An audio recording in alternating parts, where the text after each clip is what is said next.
Bonjour à toutes et à tous, ravi de vous retrouver pour cette nouvelle édition de votre journal. À la une de l'actualité, cette manifestation des pêcheurs à l'Île-Dieu cet après-midi. Près de 500 personnes ont marché silencieusement à travers Port-Joinville, d'après nos confrères de Neptune FM. Ils protestent notamment contre les récentes décisions de l'Europe, celle de diminuer les quotas de pêche de la sole de 37% dans le golfe de Gascogne. Cette mesure inquiète les pêcheurs de l'île qui comptent particulièrement sur la pêche de cette espèce. La diminution de quotas s'explique notamment par l'effondrement du nombre de sols juvéniles dans les eaux. Mais selon les marins, cette baisse n'est pas liée à la surpêche de la sole. Écoutez.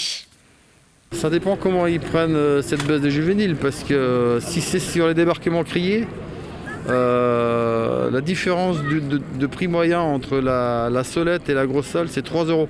Quand vous avez un quota limité dans l'année, où vous savez que vous allez l'atteindre ou presque l'atteindre, vous n'allez pas chercher à aller pêcher du juvénile qui vaut 3 € demain, vous allez plutôt chercher du gros poisson.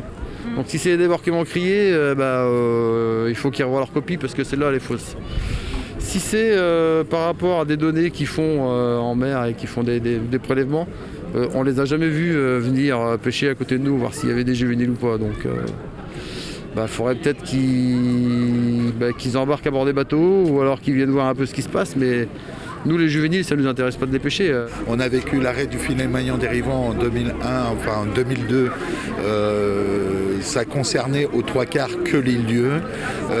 L'arrêt de la pêche au requin-taupe en 2009, ça ne concernait que l'Île-Dieu. J'ai envie de dire, la coupe est pleine.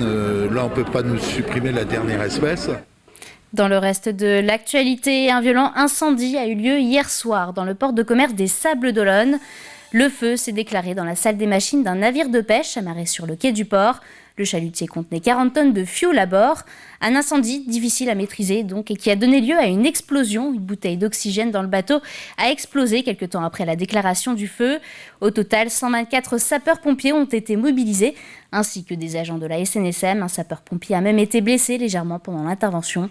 Un barrage anti-pollution des eaux a été également mis en place.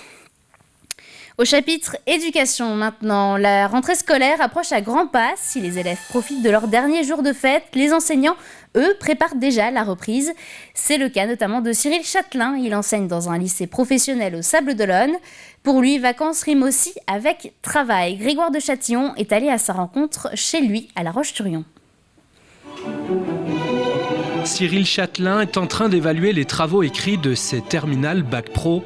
Il les prépare à leur oral de chef-d'œuvre. Le chef-d'œuvre, c'est une composante de leur baccalauréat qui est censée montrer l'aboutissement de leurs compétences, de leurs connaissances et aussi de leur engagement dans leur formation. J'ai besoin de... Le silence m'angoisse, donc je mets de la musique. Voilà. Évaluation, correction, préparation de cours. Il ne faut pas croire que pendant les congés, les enseignants sont totalement en vacances. Cyril Châtelain, professeur de français, d'histoire-géographie et d'éducation morale et civique au lycée professionnel Valère Maté des Sables-d'Olonne, n'a pas de quoi chômer.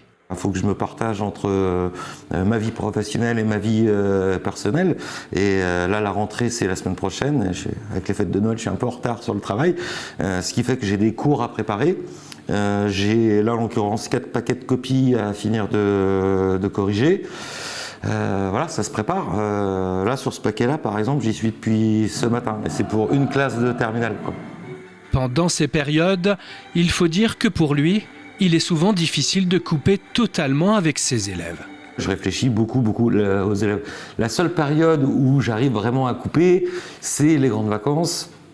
Et encore que 15 jours avant la rentrée, on est déjà en train de préparer la rentrée. Donc, oui, le travail de prof, c'est pas que dans les salles de cours. Ça, c'est évident.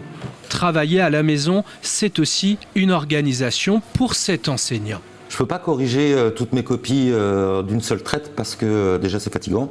Et ensuite parce que je sais que si je fatigue, forcément sont les élèves qui vont en pâtir.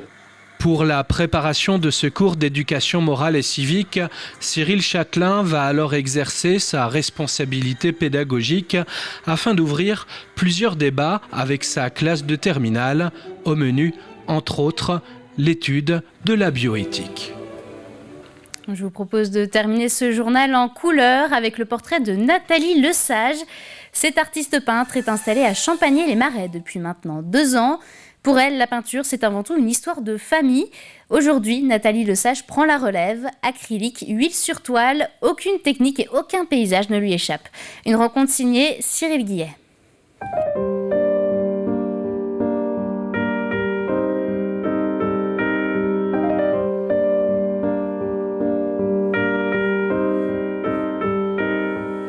Depuis quelques années, je suis focalisée plus sur les paysages. Je peins pas des personnages, ça m'intéresse pas trop. Je suis plutôt dans la ligne des peintres paysagistes. Mon arrière-grand-père était peintre aussi, donc lui il était déjà paysagiste. Et il a connu Courbet, tout ça, donc oui, je suis inspirée complètement des paysages. J'aime quelque chose qui laisse le cours à mon imagination.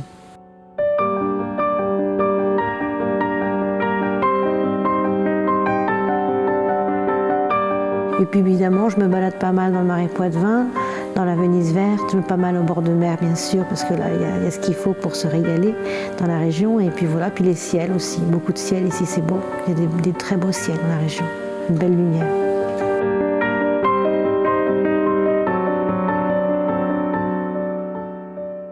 J'ai travaillé toutes les techniques, la peinture à l'huile, tout ça. Et là, depuis quelques années, je travaille l'acrylique parce que je peux faire des superpositions. Je travaille avec des pinceaux, essentiellement des rouleaux. Je superpose les couleurs. Donc, c'est un côté pixelisé. Donc, je superpose, je vaporise, j'enlève, je remets. Et à force de remettre des couches, il se passe des choses, il y a une richesse qui se met en place. Et à partir de cette richesse-là, moi, je l'exploite. J'essaie de la mettre en valeur, de la sortir. En fait, c'est comme un enfantement à chaque fois. Mais je ne sais jamais à l'avance ce qui va se passer. Il y a une part d'imprévu dans mon travail. Et je travaille beaucoup avec l'eau. J'ai un vaporisateur. L'eau fait partie de mon travail. L'eau dans les thématiques et l'eau aussi en tant que médium quelque part.